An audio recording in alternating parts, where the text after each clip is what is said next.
La beata Ana Catalina Emmerich fue una mística y estigmatizada alemana perteneciente a la Orden de San Agustín. Sufrió los estigmas de la pasión, lo que le causaba grandes dolores. Durante esos años tuvo frecuentes visiones místicas sobre la vida de nuestro Señor Jesucristo. Sus visiones, como las de todos los santos, no son de obligado asentimiento ni forman parte del depósito de la fe. Frecuentemente han sido fuente de meditación y de piedad, especialmente durante la Semana Santa. La crucifixión.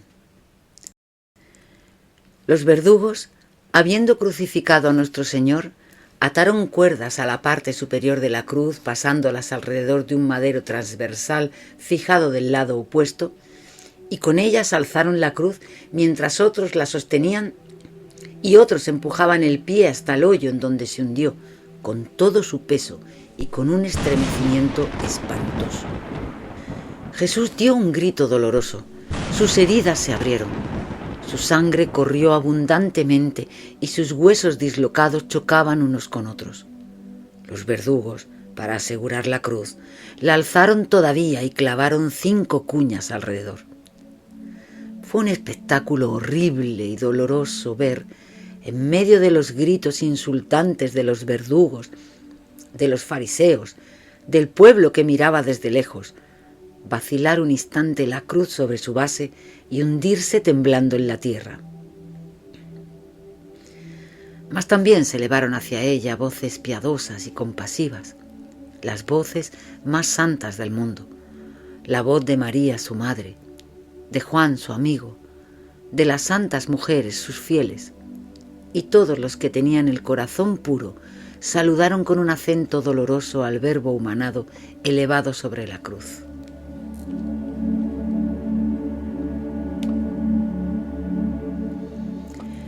Sus manos vacilantes se elevaron para socorrerlo, pero cuando la cruz se hundió en el hoyo de la roca con gran ruido, hubo un momento de silencio solemne.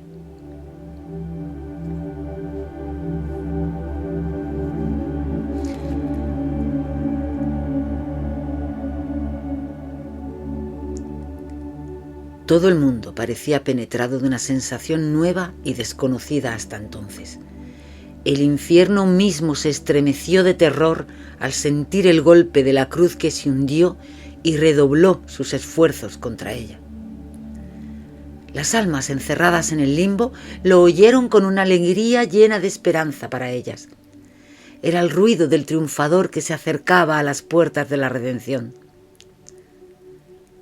La Sagrada Cruz se elevaba por primera vez en medio de la tierra como otro árbol de la vida del paraíso, y de las llagas de Jesús corrían sobre la tierra 4 arroyos sagrados para fertilizarla y hacer de ella el nuevo paraíso del nuevo Adán. El sitio donde estaba clavada la cruz era más elevado que el terreno circunvecino. Los pies de Jesús estaban bastante bajos para que sus amigos pudieran besarlos. La cara del Señor estaba vuelta hacia el noroeste.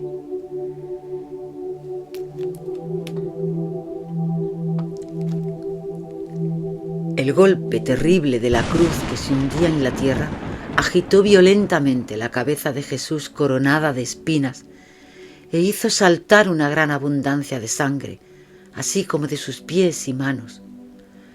Los verdugos aplicaron escaleras a la cruz y cortaron las cuerdas con que habían atado al Salvador. La sangre cuya circulación había sido interceptada por la posición horizontal y la compresión de las sogas, ahora corrió con ímpetu de las heridas y fue tal el padecimiento que inclinó la cabeza sobre el pecho y se quedó como muerto durante 7 minutos. Entonces hubo otro rato de silencio.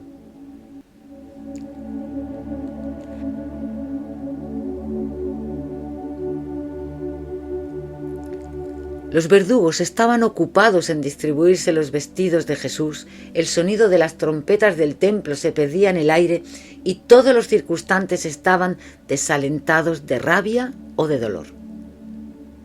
Yo miraba a Jesús llena de confusión y de espanto. Lo veía sin movimiento, casi sin vida, y hasta pensé en morirme. Mi corazón estaba lleno de amargura, de amor y de dolor. Mi cabeza estaba como perdida.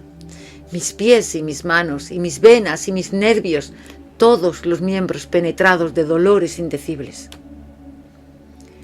Me hallaba en una oscuridad profunda, donde no veía más que a nuestro Señor clavado en la cruz.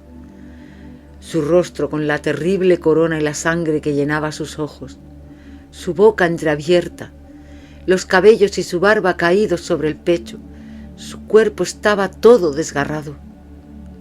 Los hombros, codos, los puños tendidos hasta ser dislocados. La sangre de sus manos corría por los brazos. Su peso hinchado formaba por debajo una cavidad profunda. Sus piernas estaban dislocadas como los brazos. Sus miembros, sus músculos, la piel sufrían tensión tan violenta que se podían contar los huesos. Su cuerpo estaba todo cubierto de heridas, de manchas negras, lívidas y amarillas. Su sangre colorada se volvió pálida y como agua, y su cuerpo ensangrentado cada vez más blanco. Jesús tenía el pecho ancho. No era velludo como el de Juan Bautista, que tenía un vello colorado. Sus hombros eran anchos, sus brazos robustos, sus muslos nerviosos, sus rodillas fuertes y endurecidas como las de un hombre que ha viajado mucho y que se ha arrodillado mucho para orar. Sus piernas eran largas y las pantorrillas nerviosas. Sus pies eran de aspecto hermoso y reciamente formados. Sus manos eran bellas y los dedos largos y aguzados, y sin ser delicadas, no se parecían a las de un hombre que las emplea en trabajos penosos. Su cuello no era corto, sino robusto y nervudo, su cabeza de hermosa proporción, la frente alta y ancha, su cara formando un óvalo muy puro.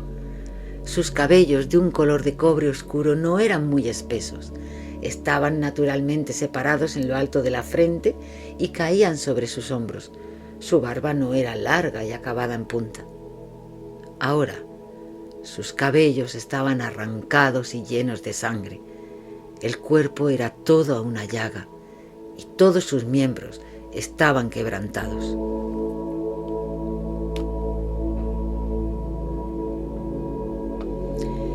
Entre las cruces de los ladrones y la de Jesús había bastante espacio para que un hombre a caballo pudiese pasar. Estaban puestas un poco más abajo. Los ladrones sobre sus cruces presentaban un horrible espectáculo, sobre todo el de la izquierda, que tenía siempre en la boca injurias e imprecaciones. Las cuerdas con que estaban atados los hacían sufrir mucho. Su cara era lívida, sus ojos enrojecidos se les saltaban de sus órbitas. Habiendo crucificado a los dos ladrones y habiéndose repartido los vestidos de Jesús, los verdugos lanzaron nuevas imprecaciones contra él y se retiraron. Los fariseos pasaron también a caballo delante de Jesús. Lo llenaron de ultrajes y se fueron. Los 100 soldados romanos fueron relevados por otros 50. Estos los mandaba Abenábar, árabe de nacimiento, bautizado después con el nombre de Ctesifón. El segundo jefe se llamaba Casio y recibió después el nombre de Longinos. Llevaba con frecuencia los mensajes de Pilatos. Vinieron también 12 fariseos, 12 saduceos, 12 escribas y algunos ancianos que habían pedido inútilmente a Pilato que mudara la inscripción de la cruz y cuya rabia se había aumentado por la negativa del gobernador. Dieron la vuelta al llano a caballo y echaron a la Virgen, que Juan llevó con las otras mujeres. Cuando pasaron de Jesús, movieron desdeñosamente la cabeza, diciendo: «¡Y bien, embustero! ¡Destruye el templo y levántalo en 3 días! Ha salvado a otros y no se puede salvar a sí mismo. Si eres el Hijo de Dios, baja de la cruz. Si es el Rey de Israel, que baje de la cruz y creeremos en él».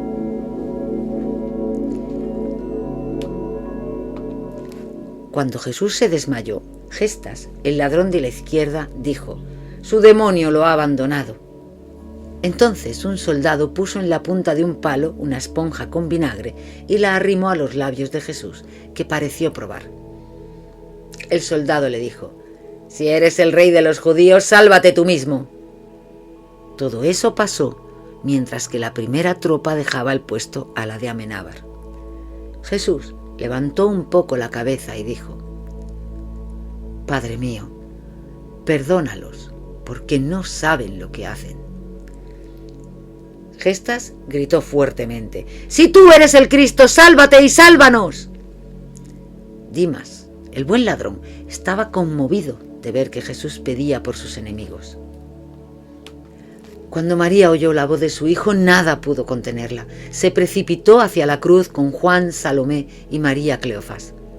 El centurión no la rechazó. Dimas, el buen ladrón, obtuvo en ese momento, por la oración de Jesús, una inspiración interior y reconoció que Jesús y su madre lo habían curado en su niñez y dijo en voz distinta y fuerte: «¿Cómo pueden injuriarlo cuando pide por ustedes?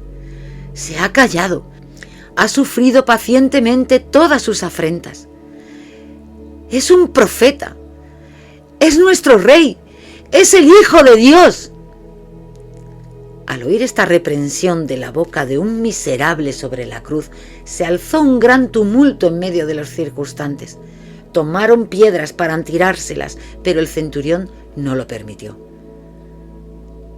Mientras tanto, la Virgen Santísima se sintió fortificada con la oración de Jesús y Dimas dijo a su compañero, que continuaba injuriando a Jesús: «¿No tienes temor de Dios? ¿Tú que estás condenado al mismo suplicio? Nosotros lo merecemos justamente, recibimos el castigo de nuestros crímenes, pero este no ha hecho ningún mal. Piensa en la última hora y conviértete». Estaba iluminado y tocado en el alma, confesó sus culpas a Jesús diciendo: «Señor, si me condenas será con justicia, pero ten misericordia de mí». Jesús le dijo: «Tú sentirás mi misericordia, Dimas». Recibió en un cuarto de hora la gracia de un profundo arrepentimiento. Cuando Pilato pronunció la sentencia, cayó un poco de granizo. Más tarde el cielo se aclaró hasta las 12, en que vino una niebla colorada que oscureció el sol. A la hora sexta, según el modo de contar de los judíos, que corresponde a las 12:30, hubo un eclipse milagroso del sol. Yo vi cómo sucedió, mas no lo tengo bien presente y no encuentro palabras para expresarlo. Enseguida me hallé en Jerusalén y vi otra vez la luna aparecer llena y pálida sobre el huerto de los olivos. Vino del oriente con gran rapidez y se puso delante del sol oscurecido con la niebla. El disco de este cuerpo era de un amarillo oscuro y estaba rodeado de un círculo de fuego semejante a un anillo de hierro hecho brasas. El cielo se oscureció y las estrellas aparecieron despidiendo una luz ensangrentada. Un terror general se apoderó de los hombres y de los animales. Los que injurian a Jesús bajaron la voz. Muchas personas entonces se daban golpes de pecho diciendo: «¡Que su sangre caiga sobre sus verdugos!». Muchos, de cerca y de lejos, se arrodillaron pidiendo perdón y Jesús, en medio de sus dolores, volvió los ojos hacia ellos.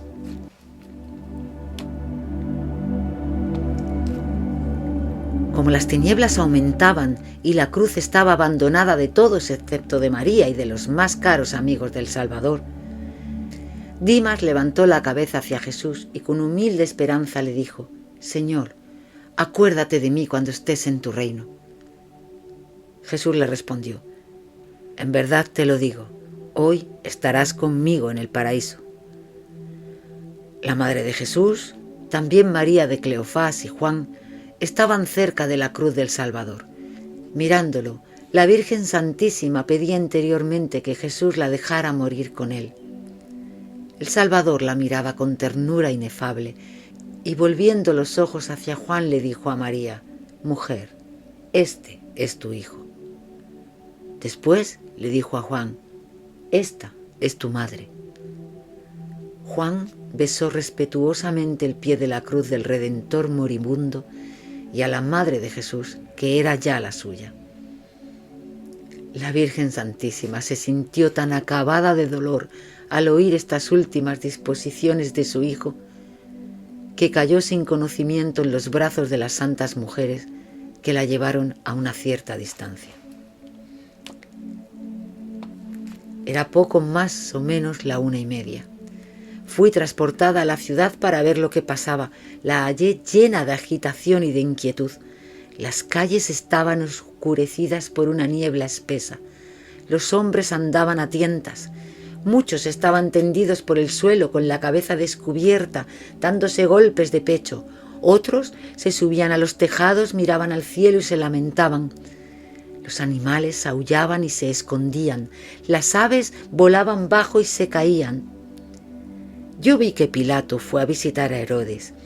Estaban ambos muy agitados y mirando al cielo desde la azotea misma, donde por la mañana Herodes había visto a Jesús entregado a los ultrajes del pueblo.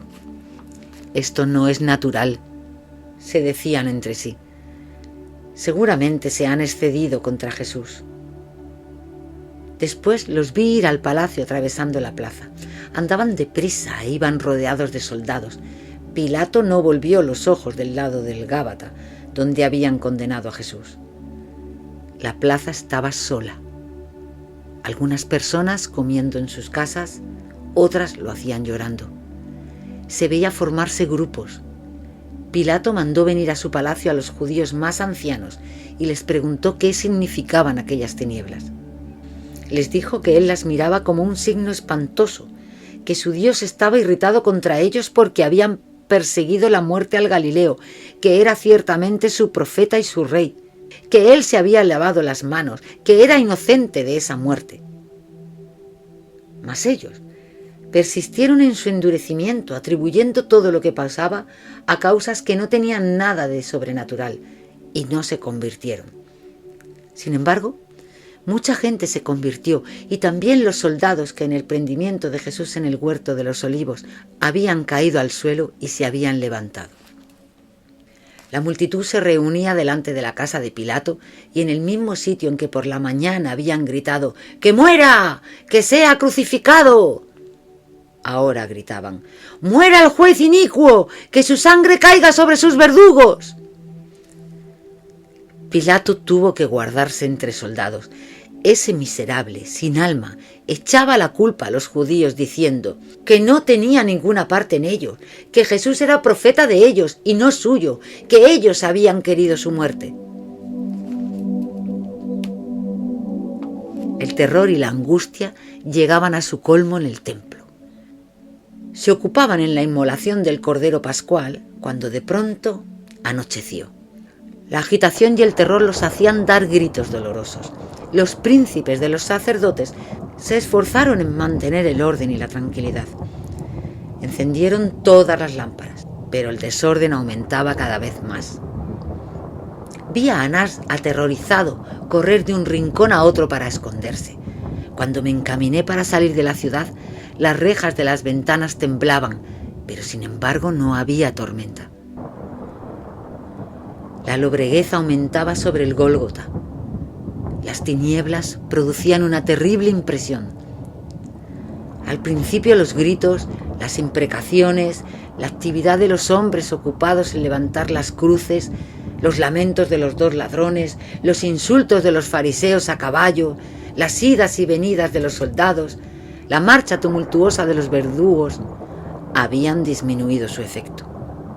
Después vinieron los reproches del buen ladrón a los fariseos y su rabia contra él. Pero conforme las tinieblas aumentaban, los circunstantes estaban más pensativos y se alejaban más de la cruz. Entonces fue cuando Jesús recomendó su madre a Juan y María fue llevada desmayada a alguna distancia. Hubo un instante de silencio solemne.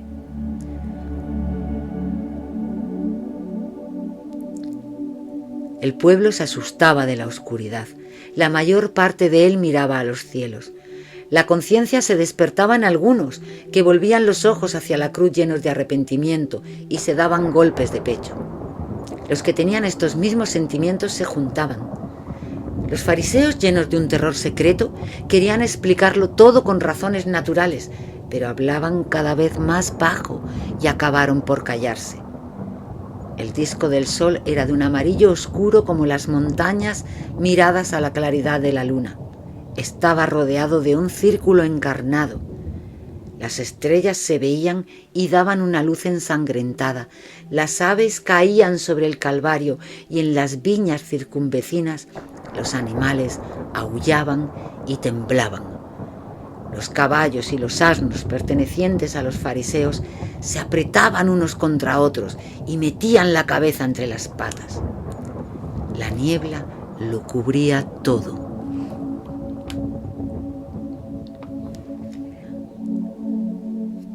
En tanto, la tranquilidad reinaba alrededor de la cruz, donde todo el mundo se había alejado. El Salvador estaba absorto en el sentimiento de su profundo abandono. Volviéndose a su Padre Celestial, le pedía con amor por sus enemigos.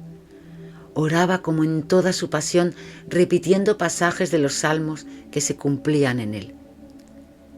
Vi ángeles a su alrededor. Cuando la oscuridad se aumentó y la inquietud, agitando las conciencias, extendió sobre el pueblo un profundo silencio, vi a Jesús solo y sin consuelo. Sufría todo lo que sufre un hombre afligido, lleno de angustias, abandonado de todo amparo divino y humano, cuando la fe, la esperanza y la caridad solas, privadas de toda luz y de toda asistencia sensible, en el desierto de la tentación, viven aisladas en medio de un padecimiento infinito. Este dolor no se puede expresar. Entonces fue cuando Jesús nos alcanzó la fuerza de resistir a los mayores terrores del abandono, cuando todas las afecciones que nos unen a este mundo y a esta vida terrestre se rompen y que al mismo tiempo el sentimiento de la otra vida se oscurece y se apaga. Nosotros no podemos salir victoriosos de esta prueba sino uniendo nuestro abandono a los méritos del suyo sobre la cruz. Jesús ofreció por nosotros su miseria, su pobreza, sus padecimientos y soledad. Por eso el hombre unido a Jesús en el seno de la Iglesia no debe desesperar en la hora suprema cuando todo se oscurece, cuando toda luz y toda consolación desaparecen. Ya no tenemos que vagar solos y sin protección en ese desierto de la noche interior. Jesús ha hecho en ese abismo del desamparo su propio abandono interior y exterior sobre la cruz, y así no ha dejado a los cristianos solos y abandonados a la muerte en el oscurecimiento de todo consuelo. Ya no hay para los cristianos ni soledad, ni abandono, ni desesperación al acercarse la hora de la muerte, pues Jesús, que es la luz, el camino y la vida, ha bajado por ese tenebroso camino llenándolo de bendiciones y ha plantado en él su cruz para desvanecer sus espantos. Jesús, desamparado, pobre y desnudo, se ofreció él mismo como hace el amor. Convirtió su abandono en un rico tesoro, pues se ofreció él y su vida, sus trabajos, su amor, sus padecimientos y el doloroso sentimiento de nuestra ingratitud. Hizo su testamento delante de Dios y dio todos sus méritos a la Iglesia y a los pecadores. No olvidó a nadie, habló de todos en su abandono, pidió también por los herejes que dicen que no ha sentido los dolores de su pasión y que no sufrió lo que hubiera sufrido un hombre en el mismo lugar. En su dolor mostró su desamparo con un grito y permitió a todos los afligidos que reconocen a Dios por su Padre un quejido filial y de confianza. A las 3 Jesús gritó en voz alta: Elí, Elí, lama sabactani, lo que significa: Dios mío, ¿por qué me has abandonado? La palabra de nuestro Señor interrumpió el profundo silencio que reinaba alrededor de la cruz. Los fariseos se volvieron hacia él y uno de ellos dijo: «¡Llama a Elías!» Otro dijo: «Veremos si Elías viene a socorrerlo». Cuando María Santísima oyó la voz de su hijo, nada pudo detenerla y corrió nuevamente al pie de la cruz con Juan, María de Cleofás, Magdalena y Salomé. Mientras el pueblo temblaba y gemía, un grupo de 30 hombres importantes de la Judea y de los contornos de Jope pasaron por allí para ir a la fiesta, y cuando vieron a Jesús en la cruz y los signos amenazadores que presentaba la naturaleza, exclamaron llenos de horror: «¡Maldita ciudad! Si el templo de Dios no estuviera en ella, merecería que la quemasen por haber tomado sobre sí tal iniquidad». Estas palabras fueron como un punto de apoyo para el pueblo. Hubo una explosión de murmullos y de gemidos, y todos los que tenían los mismos sentimientos se reunían. Todos los circunstantes se dividieron en 2 partidos. Unos lloraban y murmuraban, los otros pronunciaban injurias e imprecaciones. Sin embargo, los fariseos estaban menos arrogantes y, temiendo una insurrección popular, se entendieron con el centurión Amenábar. Dieron órdenes para cerrar la puerta más cerca de la ciudad y cortar toda comunicación. Al mismo tiempo, enviaron un expreso a Pilato y a Herodes para pedir al primero 500 hombres y al segundo sus guardias para evitar una insurrección. Mientras tanto, el centurión mantenía el orden e impedía los insultos contra Jesús para no irritar al pueblo. Poco después de las 3, la luz volvió un poco. La luna comenzó a alejarse del sol. El sol, despojado de sus rayos y envuelto en vapores rojizos, poco a poco comenzó a brillar y las estrellas desaparecieron. Sin embargo, el cielo estaba oscuro todavía. Los enemigos de Jesús recobraban su arrogancia conforme volvía la luz. Entonces fue cuando dijeron: «Llama a Elías». Cuando volvió la claridad, el cuerpo de Jesús estaba lívido y más pálido que antes por la pérdida de la sangre. Dijo también, no sé si fue interiormente o si su boca pronunció estas palabras: «Estoy exprimido como el racimo prensado por primera vez. Debo dar toda mi sangre hasta que el agua venga, pero no se hará más vino de ese en este sitio». Jesús estaba desfallecido, la lengua seca, y dijo: «Tengo sed». Y como sus amigos lo miraban tristemente, agregó: «¿No podrían darme una gota de agua?», dando a entender que durante las tinieblas no se lo hubieran impedido. Juan respondió: «Oh Señor, lo hemos olvidado». Jesús añadió otras palabras cuyo sentido era este: «Mis parientes también debían olvidarme y no darme de beber, a fin de que lo que está escrito se cumpla». Este olvido le había sido muy doloroso. Sus amigos entonces ofrecieron dinero a los soldados para darle un poco de agua y no lo hicieron, pero uno de ellos mojó una esponja en vinagre y la roció de hiel. La puso en la punta de su lanza y la presentó a la boca del Señor. No me acuerdo cuáles fueron las palabras que pronunció el Señor. Solo recuerdo que dijo: «Cuando mi voz no se oiga más, la boca de los muertos hablará». Entonces algunos gritaron: «¡Blasfema todavía!». Pero el centurión les ordenó quedarse quietos. La hora del Señor había llegado. Luchó contra la muerte y un sudor frío cubrió sus miembros. Juan estaba al pie de la cruz y limpiaba los pies de Jesús con su sudario. Magdalena, partida de dolor, se apoyaba detrás de la cruz. La Virgen Santísima estaba de pie entre Jesús y el buen ladrón, sostenida por Salomé y María de Cleofás, y veía morir a su hijo. Entonces Jesús dijo: «Todo está consumado». Después alzó la cabeza y gritó en voz alta: «Padre, en tus manos encomiendo mi espíritu».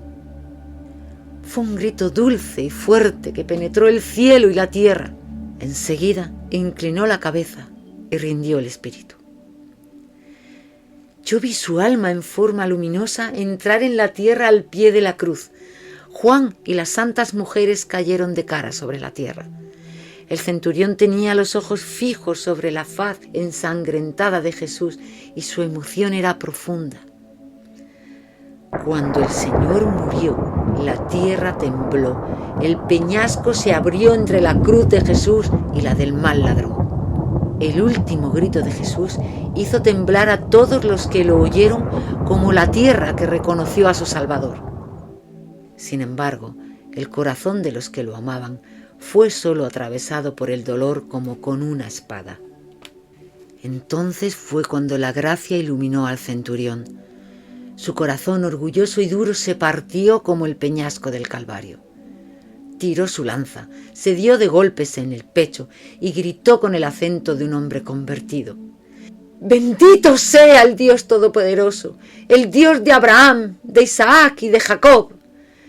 Este era un justo, es verdaderamente el Hijo de Dios». Muchos soldados, pasmados al oír las palabras de su jefe, hicieron lo mismo que él. Abenadar, hecho un hombre nuevo, habiendo rendido el homenaje al Hijo de Dios, no quiso estar más al servicio de sus enemigos. Dio su caballo y su lanza a Casio, el segundo oficial llamado luego Longinus, que tomó el mando. Después dijo algunas palabras a los soldados y bajó del Calvario. Se fue por el valle de Gión hasta las grutas del valle de Hinón, donde estaban escondidos los discípulos. Les anunció la muerte del Salvador y se volvió a la ciudad, a casa de Pilato. Cuando Abenadar dio testimonio de la divinidad de Jesús, muchos soldados lo hicieron con él. Cierto número de los que estaban presentes y en algunos fariseos de los que habían venido últimamente se habían convertido. Mucha gente se volvió a su casa dándose golpes de pecho y llorando. Otros rasgaban sus vestidos y se echaban tierra en la cabeza. Todo estaba lleno de estupefacción y de espanto. Juan se levantó. Algunas de las santas mujeres que habían estado retiradas llevaron a la Virgen a poca distancia de la cruz.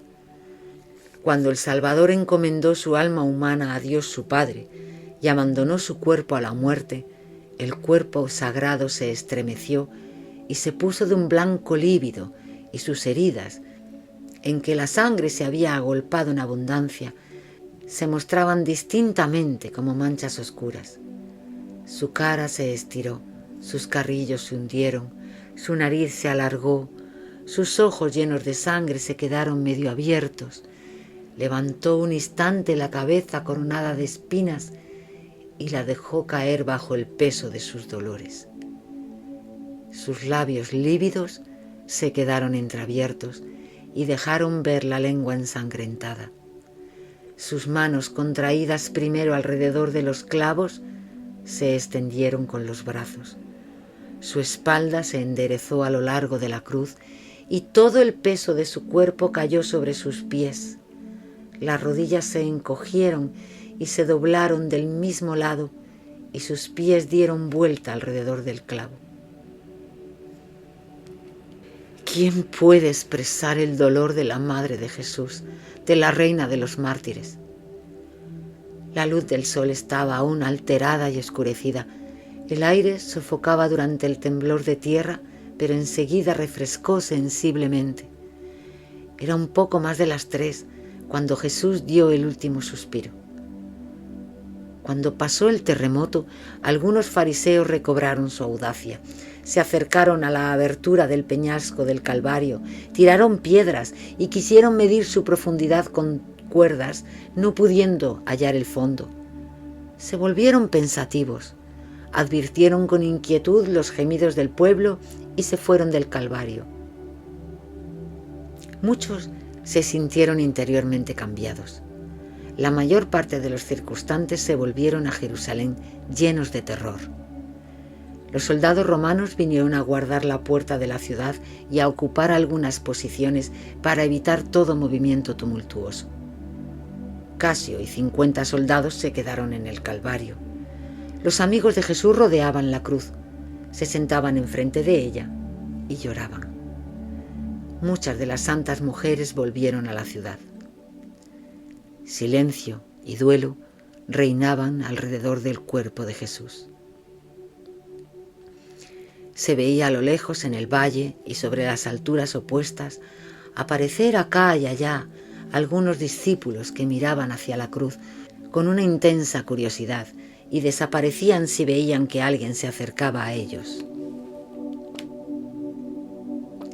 Cuando murió Jesús, yo vi su alma semejante a una forma luminosa entrar en la tierra al pie de la cruz con una multitud brillante de ángeles, entre los cuales estaba Gabriel.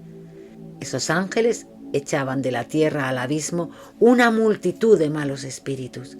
Jesús envió muchas almas del limbo a sus cuerpos para que atemorizaran a los impenitentes y dieran testimonio de él. El temblor de tierra que abrió la roca del Calvario causó muchos estragos, sobre todo en Jerusalén y la Palestina. Apenas habían recobrado el ánimo en la ciudad y en el templo al volver la luz, cuando el temblor que agitaba la tierra y el ruido de los edificios que se hundían causaron otro más grande. Este terror fue todavía mayor cuando la gente que huía llorando encontraba en el camino a los muertos resucitados que los avisaban y los amenazaban. En el templo, los príncipes de los sacerdotes habían continuado el sacrificio interrumpido por el espanto que les causaron las tinieblas y triunfaron con la vuelta de la luz. Mas de pronto la luz tembló. El ruido de las paredes que se caían y del velo del templo que se rasgaban les infundió un espantoso terror interrumpido por gritos lamentables. Pero había tanto orden por todas partes, el templo estaba tan lleno, las idas y venidas tan bien ordenadas, las filas de los sacerdotes que sacrificaban, el ruido de los cánticos y de las trompetas llenaban tanto los ojos y los oídos, que el miedo no produjo desorden o turbación general. Los sacrificios continuaron tranquilamente en algunas partes, en otras los esfuerzos de los sacerdotes calmaban el terror, pero a la aparición de los muertos que se presentaron en el templo, todo se dispersó y el altar del sacrificio se quedó solo, como si el templo hubiese sido manchado. Sin embargo, esto aconteció sucesivamente, y mientras una parte de los que estaban presentes bajaba los escalones del templo, otros estaban contenidos por los sacerdotes o no estaban todavía penetrados del pánico universal. Se puede formar una idea de lo que ocurría representándose un hormiguero, en el cual han echado una piedra o que han meneado con un palo. Mientras la confusión reina en un punto, el trabajo continúa en otro, y aún el sitio agitado vuelve a recobrar el orden. El sumo sacerdote Caifás y los suyos conservaron su presencia de ánimo. Gracias a su endurecimiento diabólico y a la tranquilidad aparente que tenían, impidieron que hubiese una confusión general, haciendo de modo que el pueblo no tomara esos terribles avisos como un fiel testimonio de la inocencia de Jesús. He aquí los hechos particulares de que me acuerdo. Las dos grandes columnas situadas a la entrada del santuario en el templo y entre las cuales estaba colgada una magnífica cortina, se separaron la una de la otra y el techo que sostenían se hundió. La cortina se rasgó con ruido en toda su extensión y el santuario se quedó abierto a todos los ojos. Se vio aparecer en el santuario al sumo sacerdote Zacarías, muerto entre el templo y el altar. Pronunció palabras amenazantes y habló de la muerte del otro Zacarías, padre de Juan Bautista, también de la de Juan Bautista y en general de la muerte de los profetas. Dos hijos del piadoso sacerdote y Simón el justo se presentaron cerca del gran púlpito y hablaron también de la muerte de los profetas y del sacrificio que iba a cesar. Jeremías se apareció cerca del altar y proclamó con voz amenazante el fin del antiguo sacrificio y el principio del nuevo. Estas apariciones, habiendo tenido lugar en los sitios en donde solo los sacerdotes podían tener conocimiento de ellas, fueron negadas o calladas y les prohibieron hablar de ellas bajo pena severa. pero se oyó un gran ruido. Las puertas del santuario se abrieron y una voz gritó: ¡Salgamos de aquí!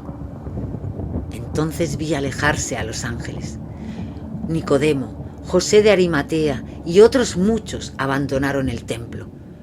Muertos resucitados se veían todavía que andaban por el pueblo. A la voz de los ángeles entraron nuevamente sus sepulcros. Ananías, uno de los enemigos más acérrimos de Jesús, estaba casi loco de terror. Huía de un rincón al otro. En los cuartos más retirados del templo, Caifás quiso animarlo, pero fue en vano. La aparición de los muertos lo había consternado. Caifás, aunque lleno de terror, estaba tan poseído del demonio del orgullo y de la obstinación que no dejaba ver nada de lo que sentía y oponía una frente de hierro a los signos amenazantes de la ira divina. No pudiendo, a pesar de sus esfuerzos, hacer continuar las ceremonias, dio orden de no revelar todos los prodigios y todas las apariciones que el pueblo no había visto. Dijo y mandó decir a los otros sacerdotes que estos signos de la ira del cielo habían sido ocasionados por los partidarios del Galileo que se habían presentado en el templo manchados, que muchas cosas provenían de los sortilegios de ese hombre que en su muerte, como en su vida, había agitado el reposo del templo. Mientras todo esto pasaba en el templo, el mismo espanto reinaba en muchos sitios de Jerusalén. Un poco después de las 3, muchos sepulcros se hundieron, sobre todo en los jardines situados al noroeste. En ellos vi muertos amortajados. En algunos no había más que restos de vestidos y de huesos. Los escalones del tribunal de Caifás, donde Jesús había sido ultrajado, y una parte del hogar donde Pedro había negado 3 veces a su maestro, se hundieron. Se vio aparecer al sumo sacerdote Simón el Justo, abuelo de Simeón, que había profetizado en la presentación de Jesús al templo. Pronunció palabras terribles contra la sentencia inicua dada en aquel sitio. Muchos miembros del Sanedrín se habían juntado. Los criados que la víspera habían hecho entrar a Pedro y a Juan se convirtieron y se fueron con los discípulos. Cerca del palacio de Pilato, la piedra se partió en el sitio donde Jesús fue presentado al pueblo. Todo el edificio se resintió y el patio del tribunal vecino se hundió en el paraje donde los inocentes degollados por Herodes fueron enterrados. En muchas partes las murallas de la ciudad se derrumbaron. Sin embargo, ningún edificio se destruyó enteramente. El supersticioso Pilato estaba lleno de terror e incapaz de dar ninguna orden. Su palacio se movía, el suelo temblaba debajo de sus pies y él corría de una habitación a otra. Los muertos se aparecían en el patio interior y le reprochaban su inicuo juicio. Creyó que eran los dioses del Galileo y se refugió en el rincón más retirado de su casa, donde hizo votos a sus ídolos para que viniesen a su socorro. También Herodes estaba en su palacio temblando y lo había cerrado todo. Hubo 100 de muertos de todas las épocas que se aparecieron en Jerusalén y en los alrededores. Todos los cadáveres que se aparecieron cuando se abrieron los sepulcros no resucitaron. Los muertos, cuyas almas fueron enviadas por Jesús desde el limbo, se levantaron, descubrieron su cara y anduvieron errantes por las calles como si no tocasen a la tierra. Entraron en las casas de sus descendientes y dieron testimonio de Jesús con palabras severas contra los que habían tomado parte en su muerte. Yo los veía ir por las calles, la mayor parte de 2 en 2. No veía el movimiento de sus pies que volaban a flor de tierra. Estaban pálidos o amarillos, tenían barba larga. Su voz tenía un sonido extraño e inaudito y estaban amortajados según el uso del tiempo en que vivieron. En los sitios en donde la sentencia de muerte de Jesús fue proclamada antes de ponerse en marcha para el Calvario, se pararon un momento y gritaron: ¡Gloria a Dios y maldición a sus verdugos! Todo el mundo temblaba y huía. El terror era grande en toda la ciudad y cada uno se escondía en lo último de su casa. Los muertos entraron en sus sepulcros a las 4. El sacrificio fue interrumpido. La confusión reinaba por todas partes y pocas personas comieron por la noche el Cordero Pascual.